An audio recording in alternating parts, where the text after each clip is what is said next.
Hey everyone, welcome back to my channel. Today is January the 4th, 2026, and I wanted to talk about a phrase that I heard many years ago and what it means to me, as well as how I've applied that to my life since I heard it. So that phrase, I'm sure many of you have heard, or some of you at least, and I don't know who to attribute it to. I can't recall where I heard it, but it was, don't let your music die inside you. And when I first heard that phrase, it kind of struck me pretty hard because at that point, I was letting my music die inside me. So what that means to me is that something that brings you joy or something that might be important to you or you might aspire to do, when you don't do that, my dog, her toenails need to be cut, so she makes little clicky noises when she walks across the floor. But anyway, that phrase, not letting the things that bring you happiness die inside of you. So what does that mean exactly? It means to me that if there's a desire that I have or something I want to do before I die, perhaps, and I don't do it, and I'm busy working, I work my entire life, and by the time I retire and possibly can get to that thing that I want to do, that I've wanted to do for years and years, by that point, I'm tired. We're tired. We don't, we're retired and we just want to stay at home or travel. We don't want to, we don't get to do the things that we wanted to do years and years and years ago because we put that off thinking I'll get to it one of these days, and one of these days never comes. So one of the things I did that I've always wanted to do, I love art, I love music, and I can't draw worth a hoot. I can't even draw a stick person because it's crooked. So, but I've always wanted to do art. I remember many years ago when I lived in a condo, the sun came in a particular door and it made a shadow on the wall. And I just had this gnawing desire to go get some oil paint or chalk or something and sketch that design because I just kept seeing it and I thought I've got to sketch it.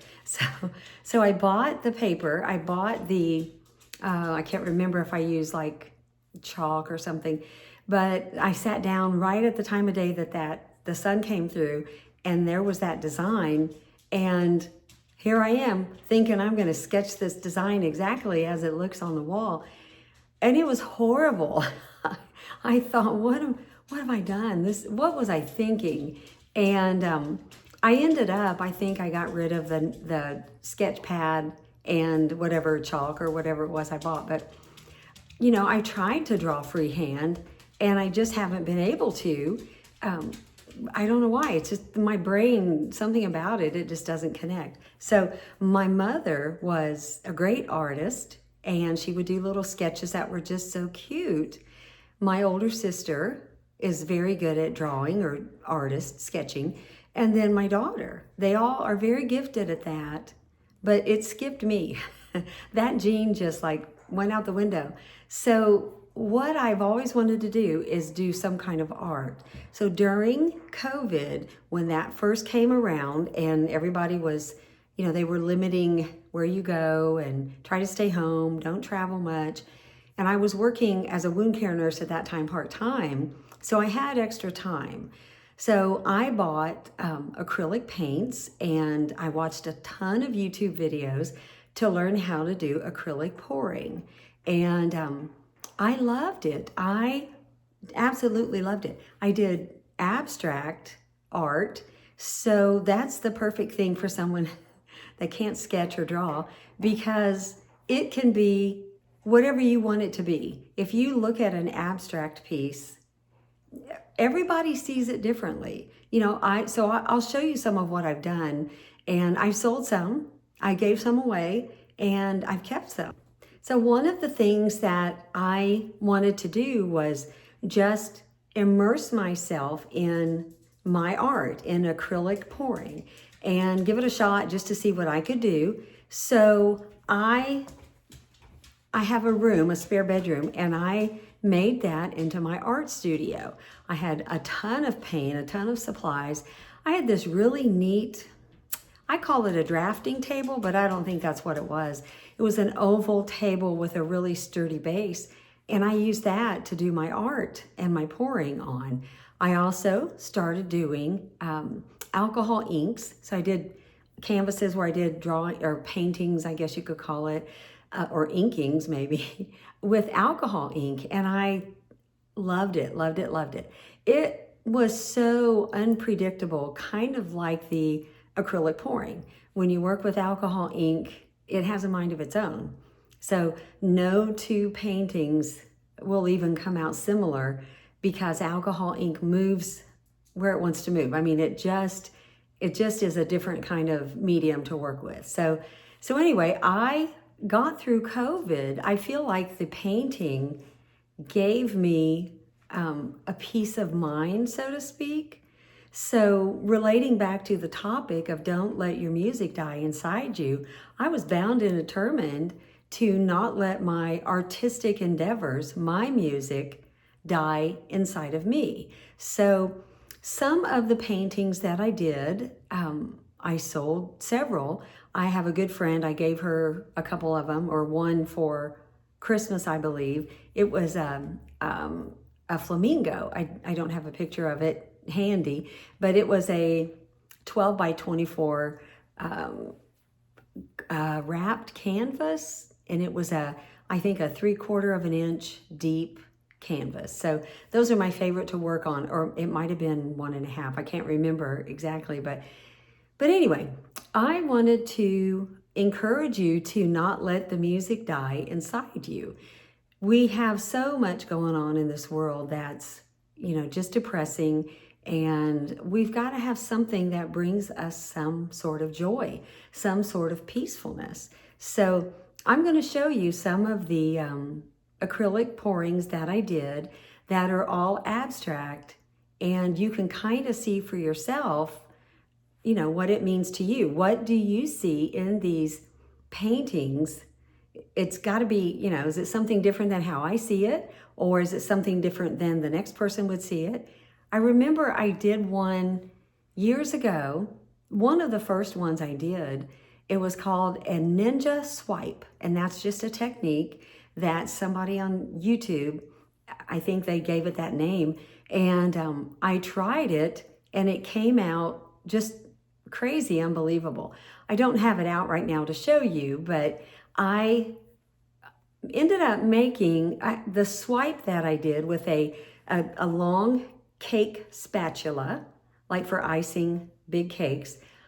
I swiped my paint puddle with that, so it went across the canvas, and lo and behold, there was a dolphin out of that. So it looked like a dolphin was jumping out of the water, had the waves of the water, and then it looked like a little baby dolphin. So the only change I made to it at that time was I made a little blowhole and some water spurting out. So there was a guy I showed it to. I showed it to several people. So I showed this guy actually the picture, a picture of that, so a photo, and he couldn't see a thing. He could not see that dolphin or that baby dolphin to save his life. And that's hard for me to understand. I know we're all different, but I imagine things. I can see designs in clouds. If I walked into an empty room, I could see how the room could be designed, and the layout. If it was just one big open room, like a warehouse, for example, I could see in my mind how that could turn into, say, an apartment or a living space. And so I have that ability to see it. I just can't draw or sketch it.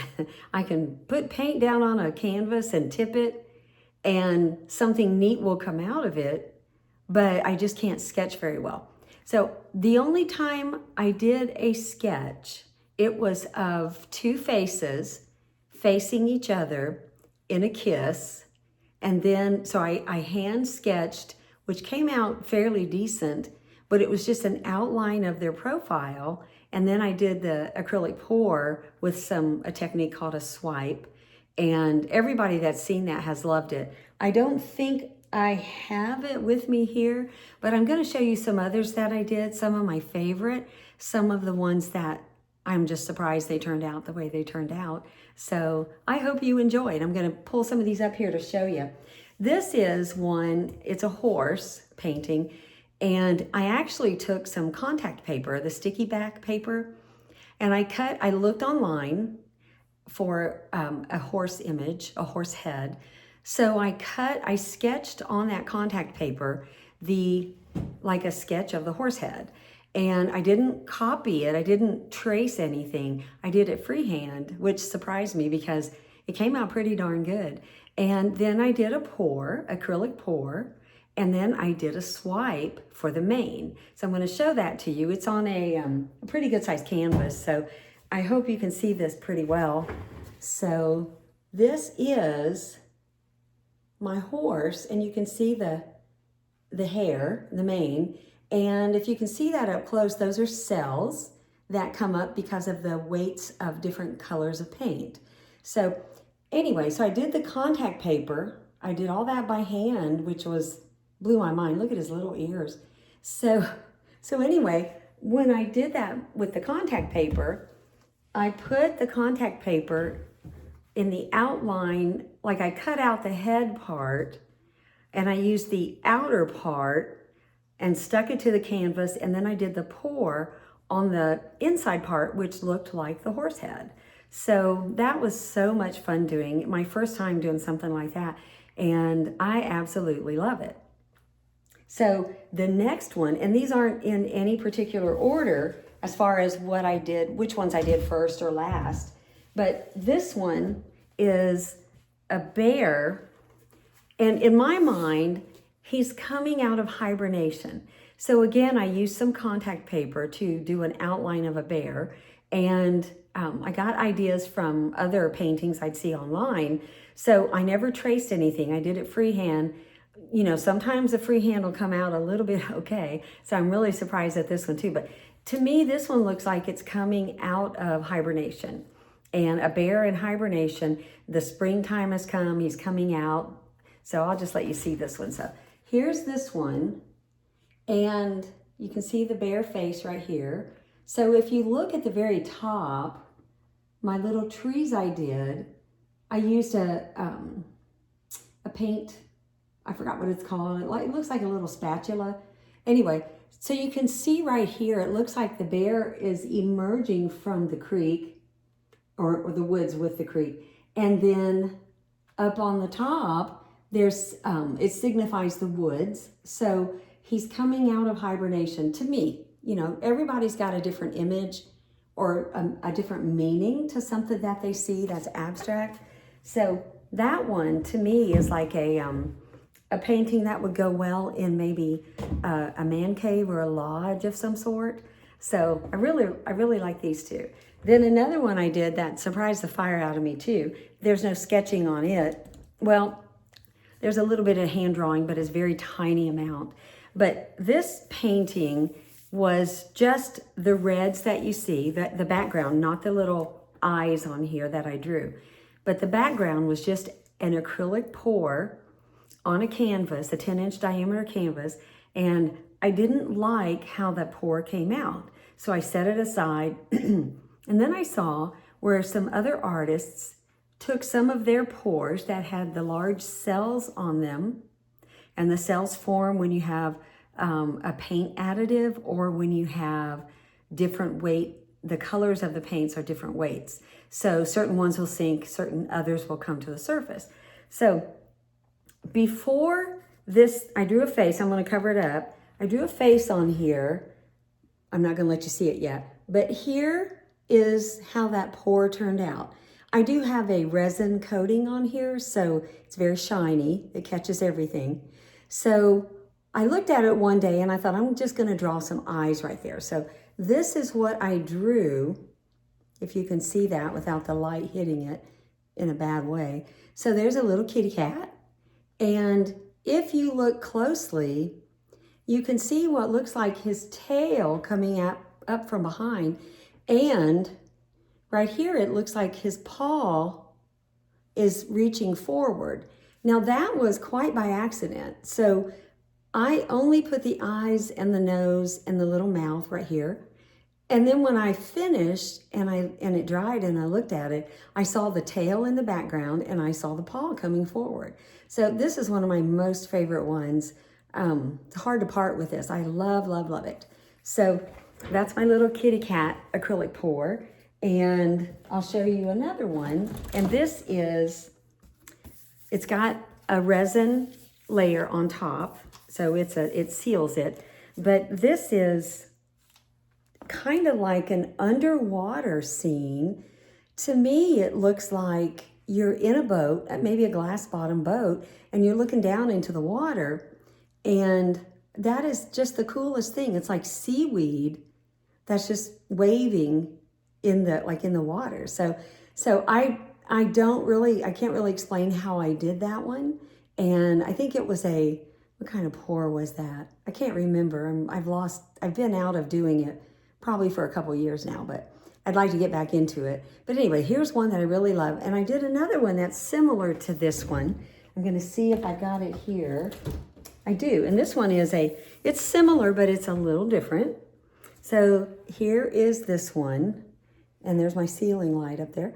So this is the same technique I used to do the other one, and it's got a layer of resin on it. That's why it's so shiny. But isn't that just so cool? It's like all the seaweed and the plant life underwater. Anyway, I love that, and I love the other one. So here's another one I did, and I don't have a resin coating on this. I've got a spray sealer on it. So it has some shine, but it's not as shiny as the resin. So this is my sunflower, if you can see that. And I think this is a 16 by 16 canvas. And this is one of my favorite sunflowers. I did a purple one as well. And the sunflower, this part of it was done by swiping through this color right here and swiping with a tiny, like a strip of paper towel or a little plastic strip. It just depends. You can use several things for that.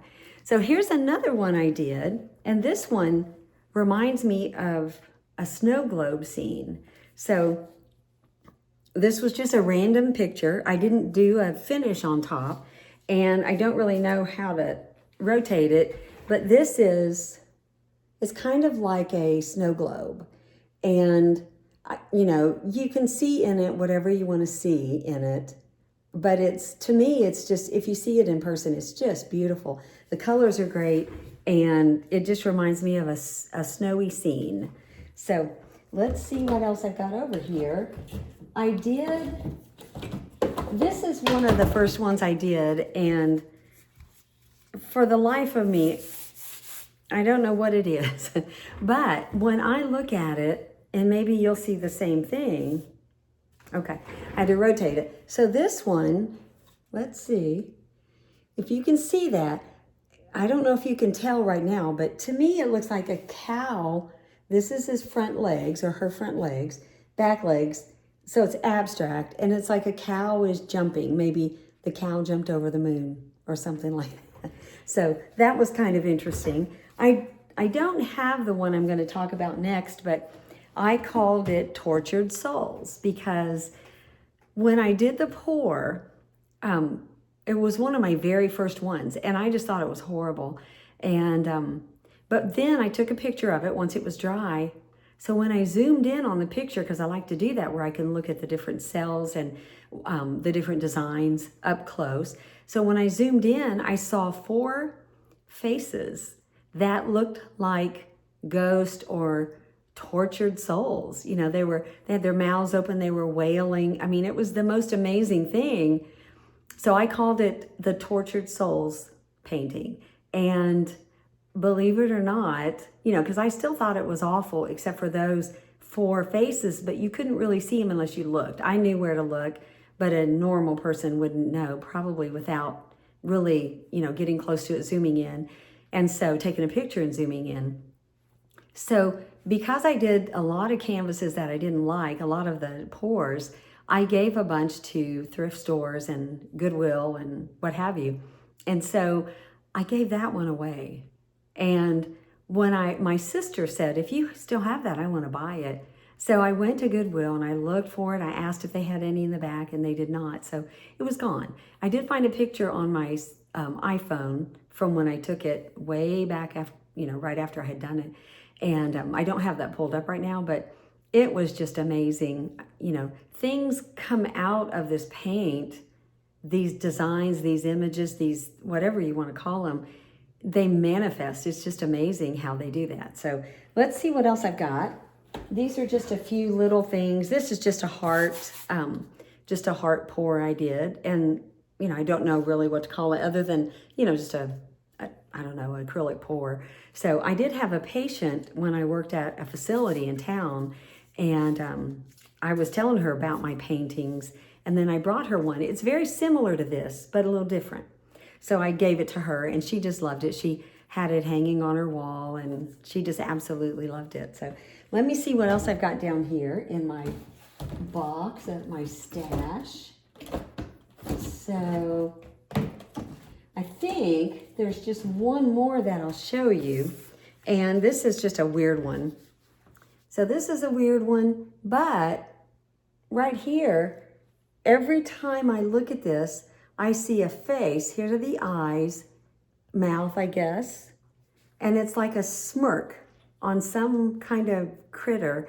Maybe he's got one eye shut or winking at you. So when I look at this, I always see that face. And I mentioned that, I showed that to somebody, maybe my sister when she was here, and she saw it too. So it wasn't just something in my mind. It's just crazy how these images will come out. So a lot of these things, this kept me sane during COVID because I was occupied doing something that I love. So the music in me was I guess, artistic endeavors. And I'm not an artist where I can sketch and draw and do oils and all that. I would love to, but that's not me because I can't do that. For some reason, there's that disconnect somewhere, and, maybe between the right brain and the left brain, I don't know. But I love doing painting, acrylic pouring. And once I move into my new house on my daughter's farm, I may get back into it.